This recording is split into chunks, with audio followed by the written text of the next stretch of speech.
I am Bernice, daughter of Herod, princess of the Eastern lands.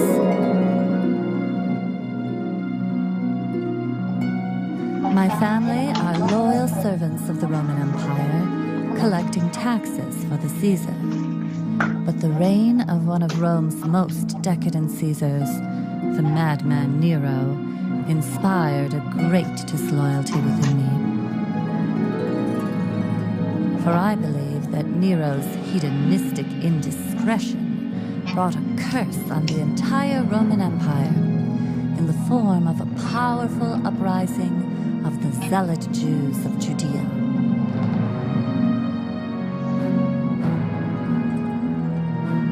Now, I am proud that my grandmother was a Jewess from the family Maccabees, the lineage from which the Jews' Messiah, or Savior, was prophesied to come. But these revolting zealot Jews believed in a violent, militant Savior who would come to defeat the Romans.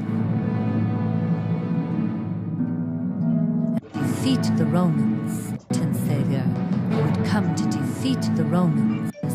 Believed in a violent, militant Savior who would come to defeat the Romans. Revolting zealot Jews believed in a violent, militant Savior who would come to defeat the Romans. These revolting zealot Jews believed in a violent, militant Savior who would come to defeat the Romans. And their latest in a string of messiahs, Eleazar, was wreaking chaos throughout the empire. Eleazar and his followers defaced my family's palaces. They raided my grandfather's tomb. And finally, they succeeded in burning Rome itself. Followers defaced the empire. Eleazar and his followers defaced my family's palaces. They raided my grandfather's tomb. And finally, they succeeded in burning Rome itself. Burning Rome, burning Rome, burning Rome, burning Rome, Rome itself. They had to be stopped. Our only hope was General Vespasian of the family Flavius. Being Rome's leading general for years, he had already crushed a religious uprising in Gaul and Brittany, completely annihilating the Druids there. So Nero called upon Vespasian to obliterate the Jewish uprising in Judea. But Vespasian had ambitions of his own to take the throne from the detestable Nero. And I, at the risk of Nero's vengeance, pledged my family's support to Vespasian and to his family Flavius, who, if successful, would take their place among the gods. Oh, for that I have been called harlot, mistress, and concubine by jealous, ignorant plebeians, and I admit to having flirted with the attentions of Vespasian, whose strength and military power I recognized and respected.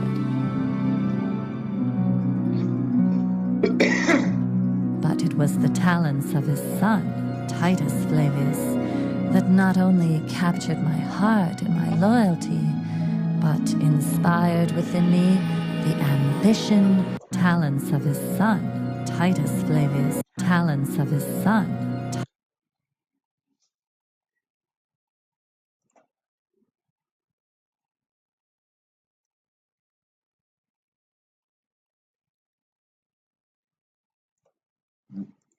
This fucking Titus.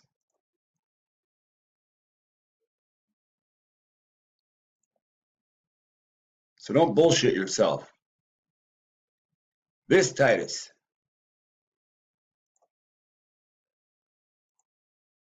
Titus Flavius, that not only captured my heart and my loyalty, but inspired within me the ambition to become wife of a Caesar.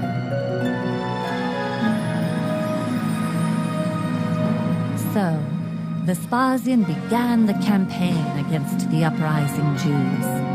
He then returned to Rome, was successfully crowned Caesar, and rightly took his place among the gods. It was then Titus who waged battle after battle, demolishing the Jewish rebellion completely and declaring himself the son of a god.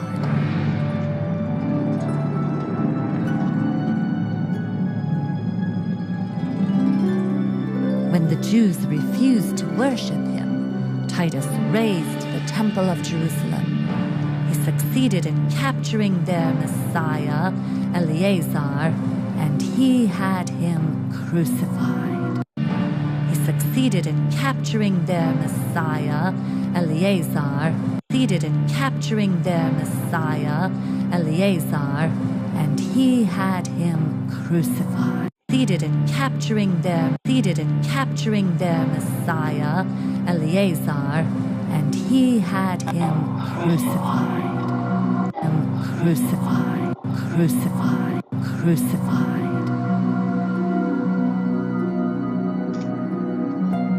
Thereafter, I began living in the Roman palace, working closely with both Vespasian and Titus, and the greatest intellectuals and scientists of all of Rome, some of which were Jews. We sought to come up with a plan that would once and for all keep the Jews of Judea pacified, ensuring that they remain obedient Roman citizens.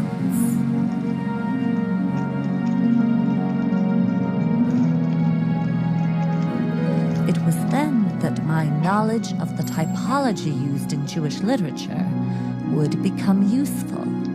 Together with the great scholar Pliny the Elder, we conspired to create the story of a pacifistic Jewish Messiah who had already come, and who taught the Jews to turn the other cheek and give to Caesar what is Caesar's. Oh, BS, motherfucker. I didn't write this. I didn't film this. I didn't hire these actors. I didn't pay these actors. This is white man storytelling. Or, as most of you can see, this is truth-telling about the storytelling that is smashed, the Plymouth Rock that fell upon us. We used this Jewish typology, a type of symbolism, to construct the life of this Messiah out of the events of each of Titus's battle campaigns, thereby memorializing Titus as the true savior of Rome for all posterity, and convincing the whole world to embrace Caesar's Messiah.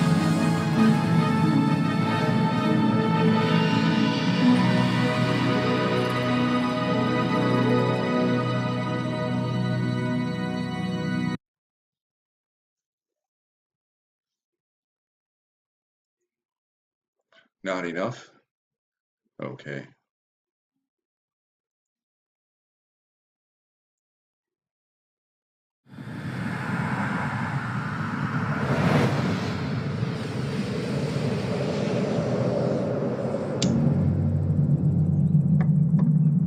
This was our land. Troll land. We, Amani, was here before anyone. The elves and their alliance came to drive us out. But we never give up. We never forget. Okay, so when you think about what was just said there, it was your land, you were here first, you never, they tried to drive you out. When you look at the actions of supremacy and you look at the actions of colonization. First, the treaties built so that they could be on the land, then them pushing you out by saying, well, these hereby colonies have gone federal, and the federation has said you need to get out of this territory. You know, saying that to somebody that allowed you to set up and have families on it. You see, it'd be like me being your house guest, and then, you know, 2 weeks into being your house guest, I start to say, well, you need to leave because, you know, we've set up an embassy and we voted you out of your own home. Okay, now I want you to think about this because you're always in these movies, okay? This is how they view you. You're a fucking troll to them, right? Land. Troll. This was our land. Troll land. We Amani was here before anyone. Okay, so they call themselves the Amani, all right? You know, look how man is put Amani, right? And then they call it Zul Aman, all right? And there's a lot of people, you know, when they see Zul, you know, automatically another vowel's added. Anybody guess the vowel? Good. Elves and their alliance came to drive. Elves and their alliance. All right, so elves and their alliance. Okay, again, we deal with the treaties. Okay, many European kings came over here, and what did they do? They waged war to what? Steal land. Now they say, oh, it's our land, right? So this is the same plot that happens in most of these videos. Came to drive us out. They attempted to drive you out. They set up laws and a system of slavery. And what did the system do? The system said if you were a slave, if you've been freed, you have to get out of the territory. You go into the next territory. They say, who are you? You say, you're from the other territory. They say, no, we just think you're trying to evade slavery. So you're enslaved in the next territory that you're pushed into. It is a game. But we never give up. We never forget.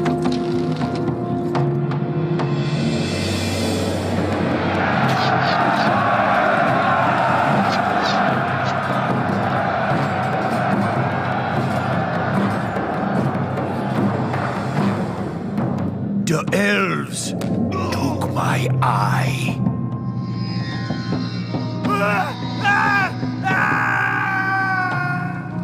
I cut off my own arm to escape them. And now they fight alongside the Horde? I spit on the Horde! I hate you. I hate you all. But I got a surprise for you now. So come on in.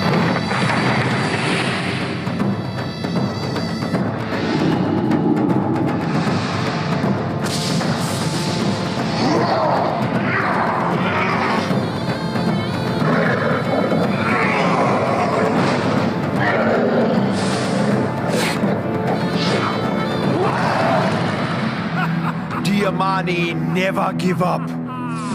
We never forget. We never die. Having some problems over here. Wanna stay?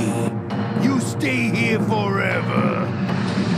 We gonna bury you here.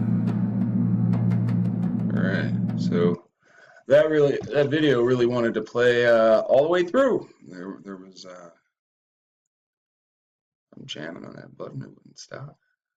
All right, and let's not forget how things were since they hide these things from us. You know, look, hey, you know what? Look, I was listening to somebody, and you know what they said in their video? They said, it's not like I'm not, you know, thankful for the progress of civilization or anything. Whoa, whoa, whoa. Ladies and gentlemen, it seems that historically the stonework that we see throughout the land, these people weren't able to do. So for people to sit there and say anything about gratefulness, about the technology of society is just ridiculous, because these things could have been achieved without all the warring that happened because of these people. See, that's the part where a lot of people miss. These things that have been buried or that have been left, it's because the upkeep could not be kept.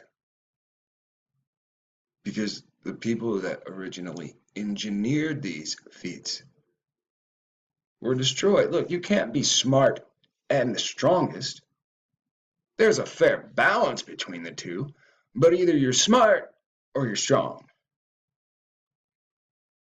You can't have an army that's smart and strong. Somebody's always smarter, somebody's always focused on one other category. Horrors of Thanksgiving and America as a white future minority. Coming up. Far and away the most massive genocide in the history of the world. The lowest life expectancy in the West. And the year the U.S. will turn native.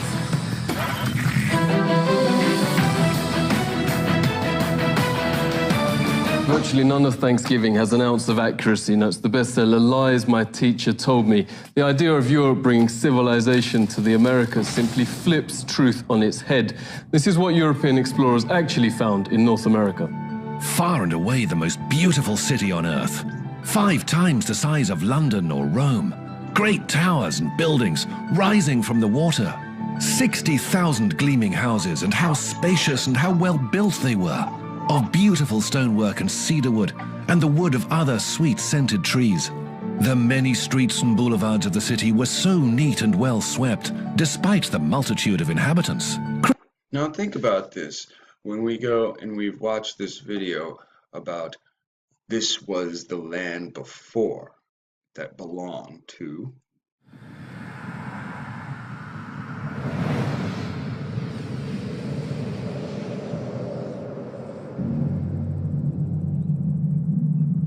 This was our land.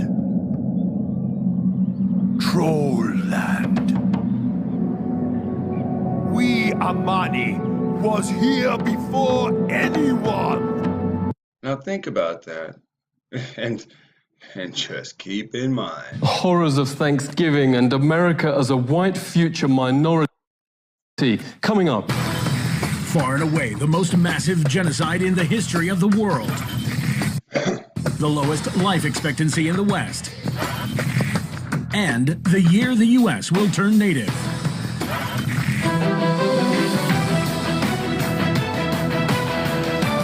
Virtually none of Thanksgiving has an ounce of accuracy, notes the bestseller Lies My Teacher Told Me. The idea of Europe bringing civilization to the Americas simply flips truth on its head.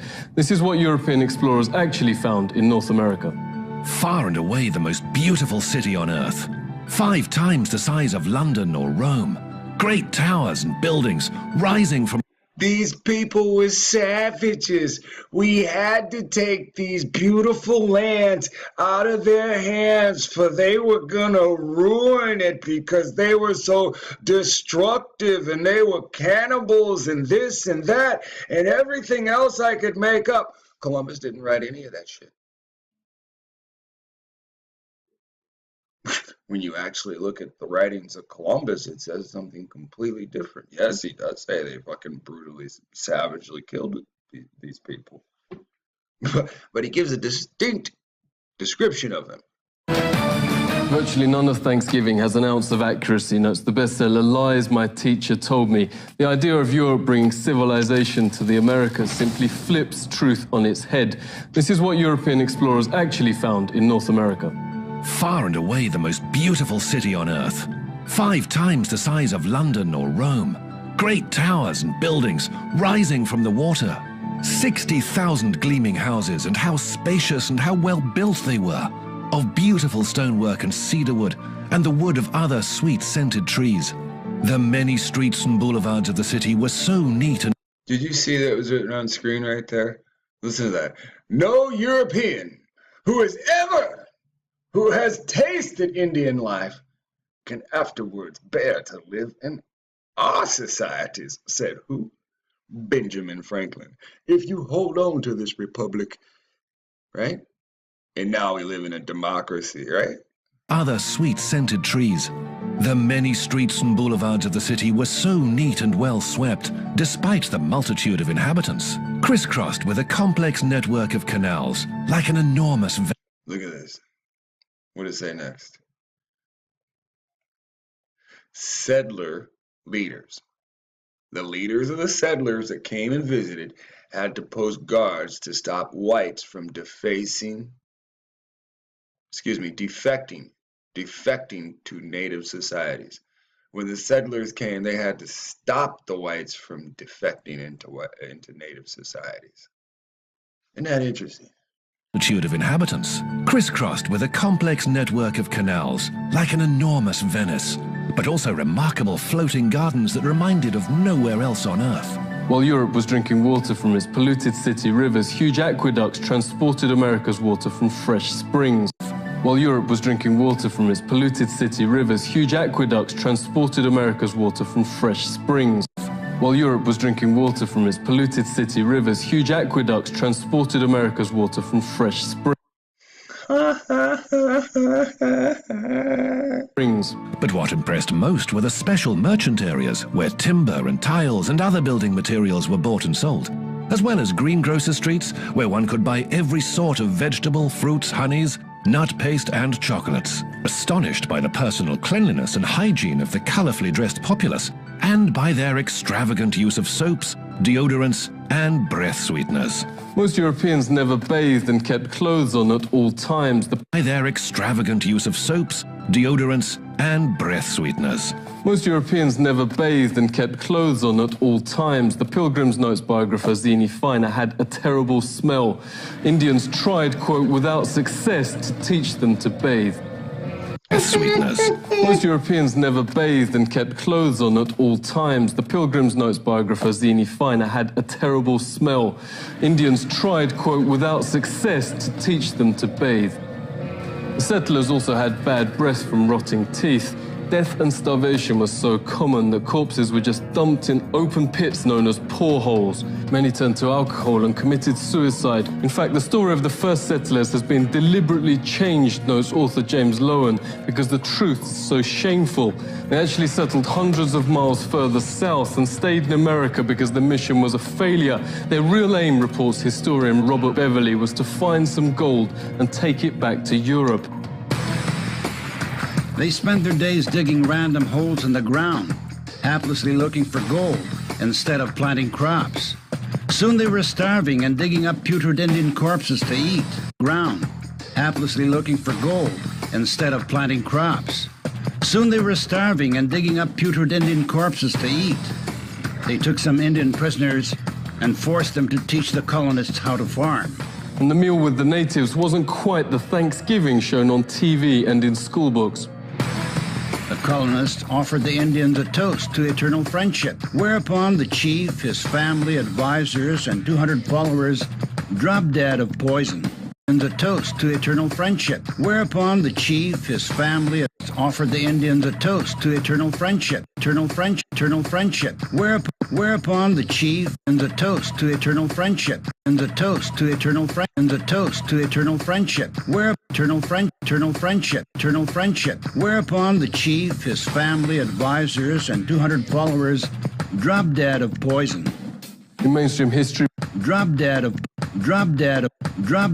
poison. In mainstream history books, perhaps the most common description of American territory then is... I had to. I don't want you to forget that. Here's a toast to eternal friendship.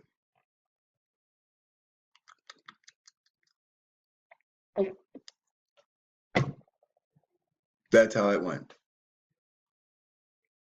Think about that shit. These people came and said, stop digging in the goddamn ground for rocks and put these seeds in the ground.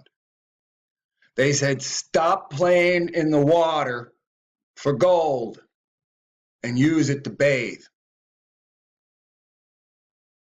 And what did they do? They said, hey, you know, you're right.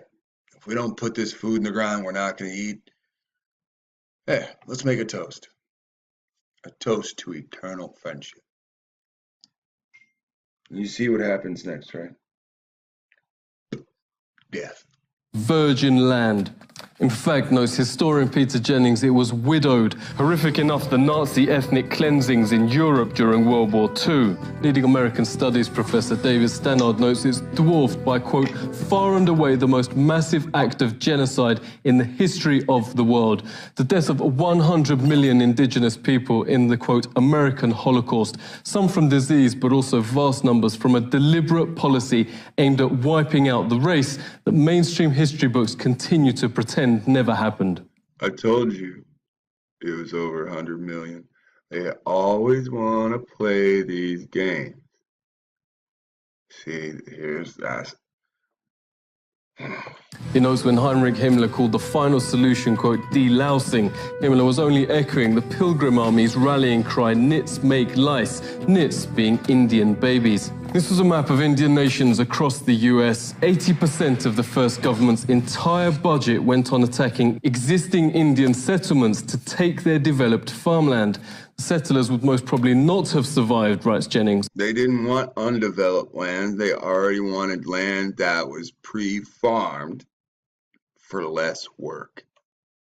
On their own, 95% of America's entire population was then wiped out. American Holocaust notes there is documented evidence of colonist leaders going town after town, deliberately killing all men, women, and children. Yet school texts and history books remain silent. Orders came from the very top.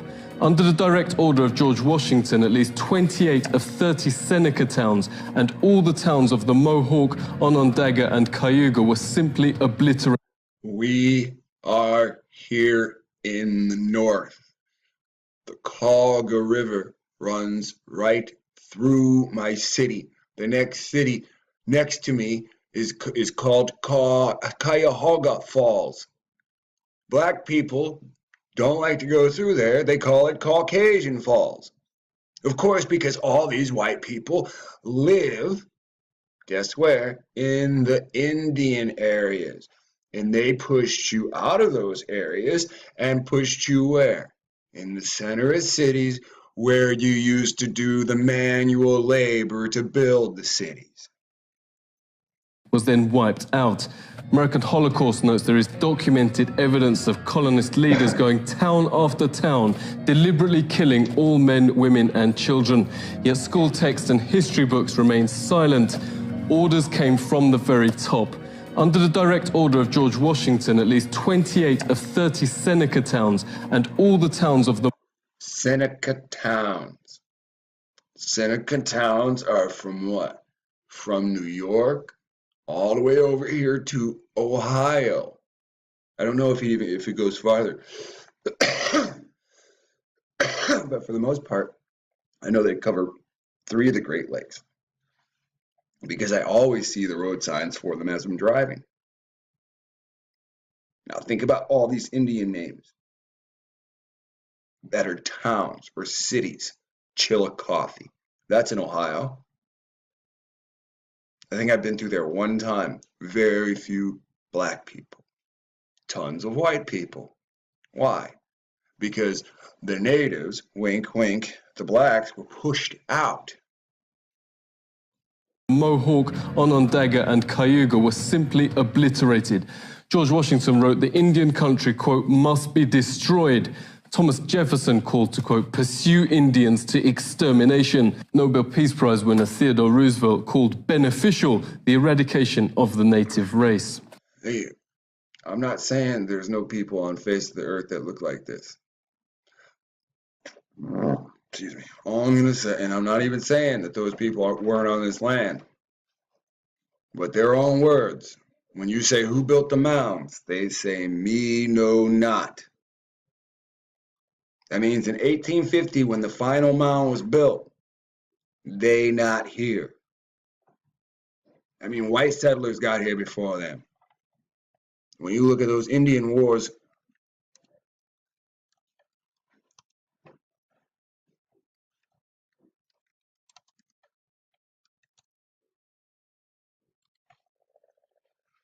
you find a problem that comes up. Because this image, combined with Seminole Negro, makes a big problem.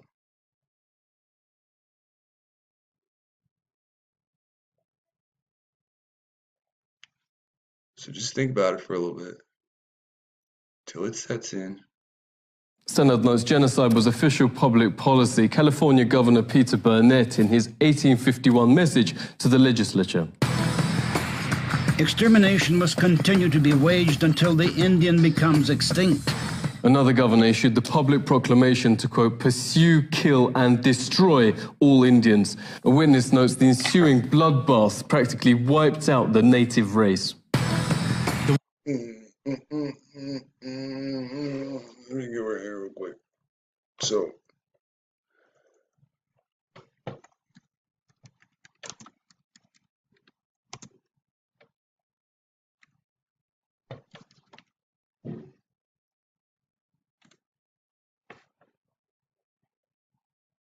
now,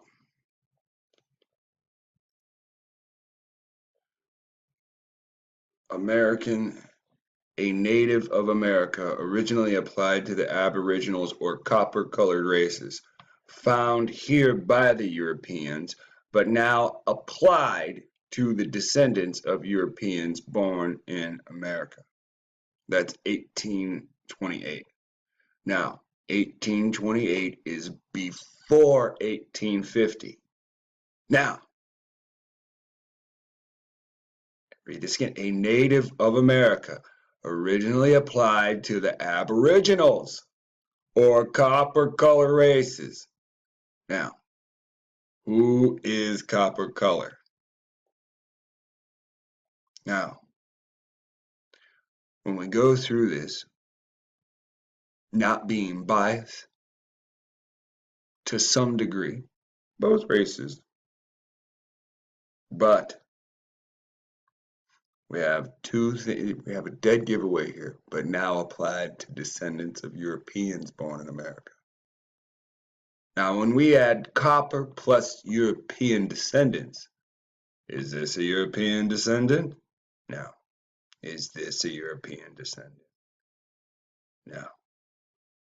Is this a European descendant? No.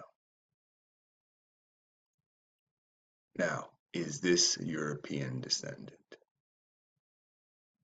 Is this a descendant of a bloodline from the European area of the world? That's what we really need to understand. Because the Aboriginal, the copper color people, are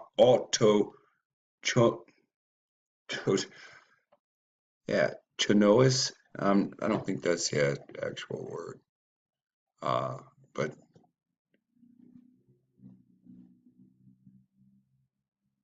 let's not get too far off of there. Why shoot them down like wolves, men, women, and children, wherever they could find them? This war of extermination against the Aborigines is tending to the final extinction of the race. What reportedly saved the race from extinction was their use as slave labor. This extermination policy has proved so injurious to the interests of the whites. Indian labor is indispensable. Highly prized slaves were Indian girls as young as 3, said the Marysville Appeal, for fulfilling double roles of labor and of lust. No, who would have sex with a 3-year-old? It must have been the devil.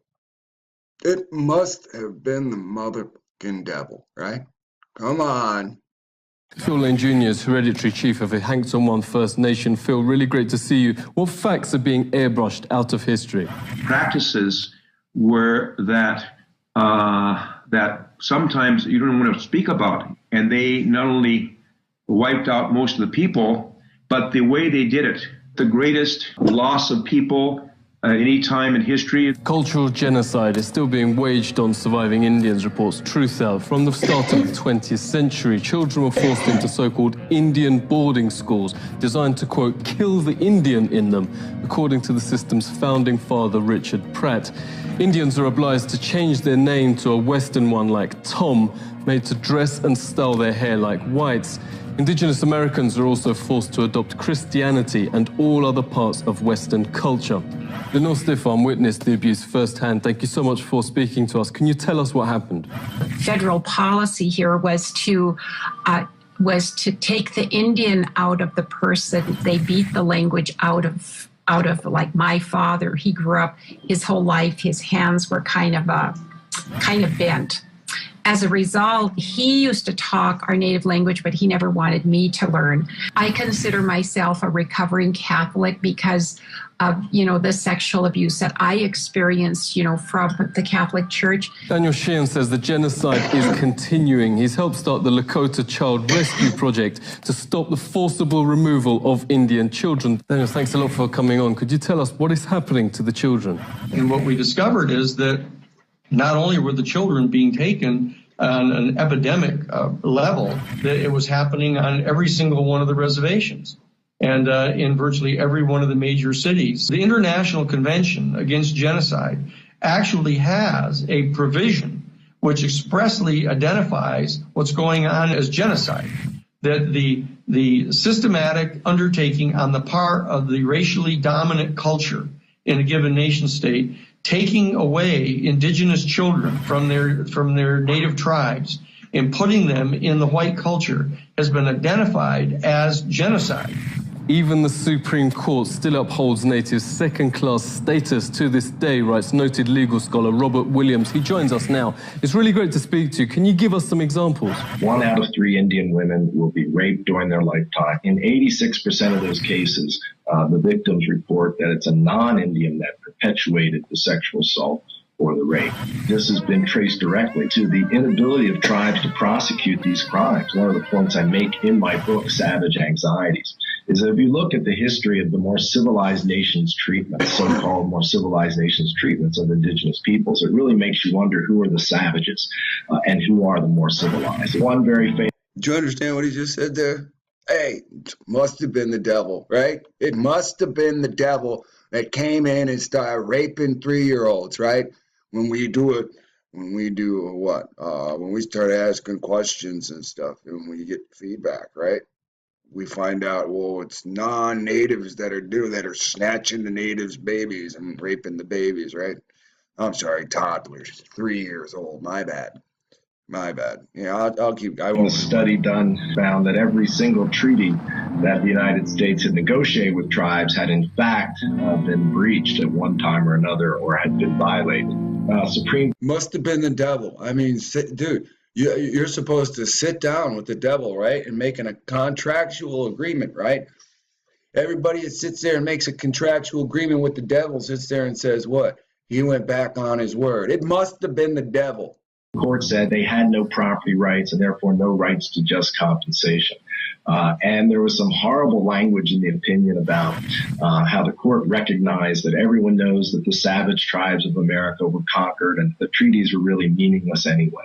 So it's this perpetuation of these stereotypes in this case, which is still valid law in the United States. It's still a valid precedent. And so they drink. No, think about this. We ambushed you in the middle of the night. You didn't even know we were here. We used biological weapons. We brought the Black Plague in the glass. We brought smallpox. We fought a clean fight of death. We're playing kill. There's no rules to kill. In fact, the more exotic the death, the more points you get, right? The more points you get, the more killing you get to do, right? One side fought traditionally, spears and rocks and arrows and arrowheads. The other side brought gunpowder. and muskets and pitchforks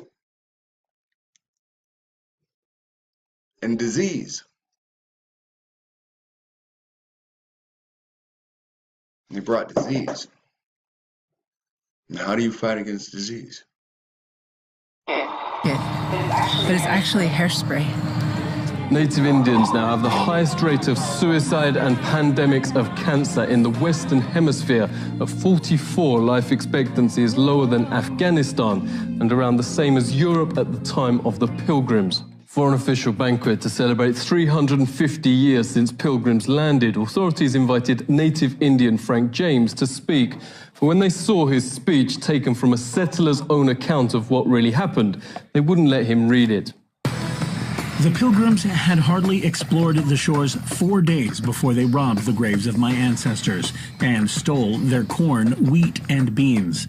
The Indians knew this fact, yet welcomed and befriended the settlers, little knowing that they would be killed by the settlers' guns. Must have been the devil. Must have been the devil. Welcomed and befriended the settlers, little knowing that they would be killed by the settlers' guns. What has happened cannot be changed.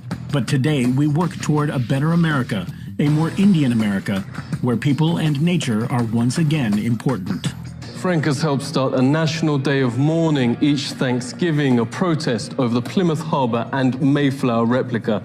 On the West Coast, thousands also gather for Un-Thanksgiving Day, calling on the US to honour treaties promising Indian rights and international law.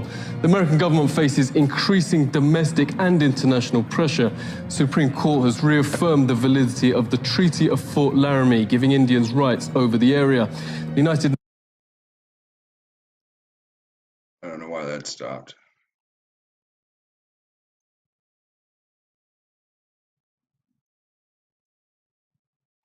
But it's actually hairspray.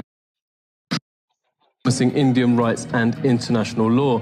The American government faces increasing domestic and international pressure. Supreme Court has reaffirmed the validity of the Treaty of Fort Laramie, giving Indians rights over the area. The United Oh, wow. Okay, well, that's by design. We're going to have to stop there. Have a good one.